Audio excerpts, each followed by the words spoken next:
નમસ્કાર ખેડૂત મિત્રો, સ્વાગત છે બધા મિત્રોનો અમારી યુટ્યુબ ચેનલમાં. હું છું આપનો મિત્ર ભાવિક વઘાસિયા.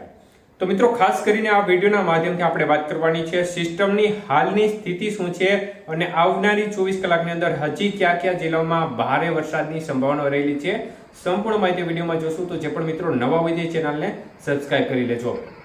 તો મિત્રો, આગાહી મુજબ છેલ્લી 24 કલાક દરમિયાન રીતસરનો મેઘતાંડવ અનેક વિસ્તારોમાં જોવા મળી રહ્યો છે અને જે મિત્રો કહેતા હતા કે વરસાદનો રાઉન્ડ નહીં આવે તેમના માટે આ ખાસ મહત્વપૂર્ણ સપ્ટેમ્બરમાં એન્ડના જે સમયગાળો છે તેમાં જોરદાર વરસાદનો રાઉન્ડ આવ્યો છે અને છેલ્લી 24 કલાકમાં ગીર સોમનાથનું સૂત્રાપાડા 8 ઇંચ કરતા વધુ વરસાદ પડ્યો છે. તો જૂનાગઢના ગ્રામ્ય વિસ્તારો છે, સાથે સાથે ભાવનગરના ગ્રામ્ય વિસ્તારો, પોરબંદર, દ્વારકાના ગ્રામ્ય વિસ્તારો, જામનગર, મોરબી, સુરેન્દ્રનગર, બોટાદ જિલ્લાના ભાગો છે તે સહિતના વિસ્તારોમાં સૌરાષ્ટ્રમાં વરસાદ પડ્યો છે. ગઈકાલે દક્ષિણ ગુજરાતના ભાગોમાં વરસાદ હતો, મધ્ય પૂર્વ ગુજરાતના ભાગોથી શરૂઆત થઈ હતી અને ત્યારબાદ સૌરાષ્ટ્રના ભાગોમાં વરસાદની ગતિવિધિ વધી હતી. તો ઉત્તર ગુજરાતના ભાગોમાં પણ આગાહી મુજબ છૂટો છવાયો વરસાદ પડ્યો છે. કચ્છના ભાગોમાં પણ તે પ્રમાણે છૂટો છવાયો વરસાદ અનેક સેન્ટરોમાં જોવા મળ્યો છે. ત્યારે મિત્રો, ખાસ કરીને સિસ્ટમની હાલની સ્થિતિ જોવા જઈએ તો ઉનાના કાંઠા નજીક, સૌરાષ્ટ્રના કાંઠા નજીક ઉના ગીર સોમનાથનું છે, તેના અરબી સમુદ્રના ભાગો નજીક સિસ્ટમ અત્યારે વેલમાર્ક લો પ્રેશર તરીકે જોવા મળી રહી છે.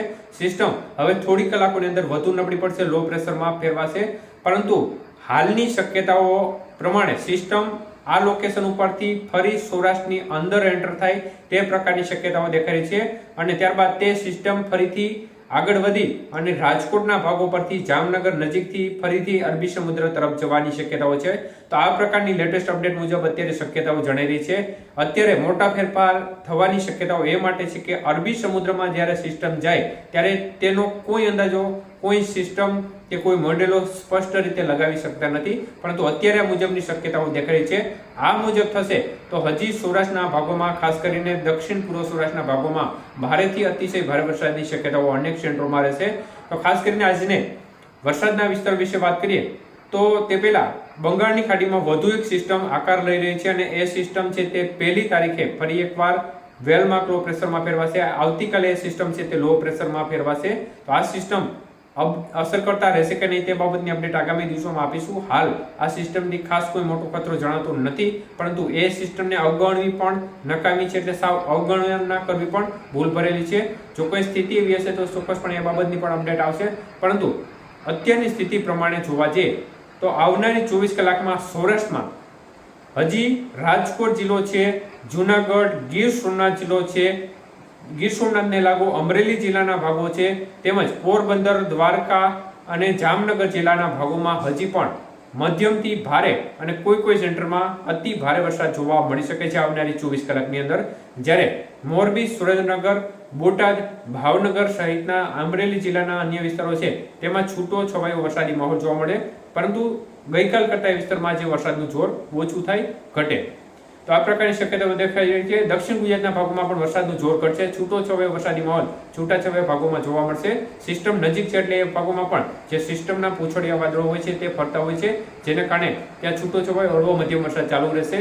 મધ્ય પૂર્વ ગુજરાતના ભાગોમાં પણ તે પ્રમાણે છૂટો છવાયો વરસાદ પડશે. ઉત્તર ગુજરાતના ભાગોમાં પણ તે પ્રમાણે છૂટો છવાયો વરસાદ પડશે. કચ્છના ભાગોમાં હજી પણ ભારે વરસાદની શક્યતાઓ દેખાઈ છે. સિસ્ટમ જો અંદર આવી અને રાજકોટ તરફથી આગળ વધી અને ટર્ન લઈ ફરી અરબી સમુદ્રમાં જાય, આ સંજોગોમાં કચ્છના કાંઠા વિસ્તારો છે, જેમાં ખાસ કરીને ભુજ, માંડવી, અંજાર આજુબાજુના ભાગો છે, જે દરિયાકાંઠાના જે લાગુ વિસ્તારો છે તેમાં હળવો મધ્યમથી ક્યાંક ભારે વરસાદની શક્યતાઓ હજી પણ 24 કલાકની અંદર રહે અને સિસ્ટમ અરબી સમુદ્રમાં ગયા બાદ પણ એ ભાગોમાં થોડી સંભાવનાઓ ચોક્કસપણે રહેશે. એટલે આવનારી 24 કલાકની અંદર સૌરાષ્ટ્રનો કાંઠો છે તે ખાસ હજી સાવચેતીમાં રાખવું, કારણ કે એ વિસ્તારમાં હજી ભારે વરસાદની શક્યતાઓ દેખાઈ છે. ત્યાં નવા થંડરસ્ટોર્મ સિસ્ટમ નજીક હોવાને કારણે બની શકે છે અને અનેક સેન્ટરોમાં રીતસરનું મેઘતાંડવ, મતલબ કે અમુક સમય સીમા કરતા વધુ વરસાદ પડી જાય અમુક ટૂંકા ગાળામાં, એવી પણ સ્થિતિ અમુક વિસ્તારોમાં જોવા મળી શકે છે. એટલે ખાસ સાવચેત રહેજો.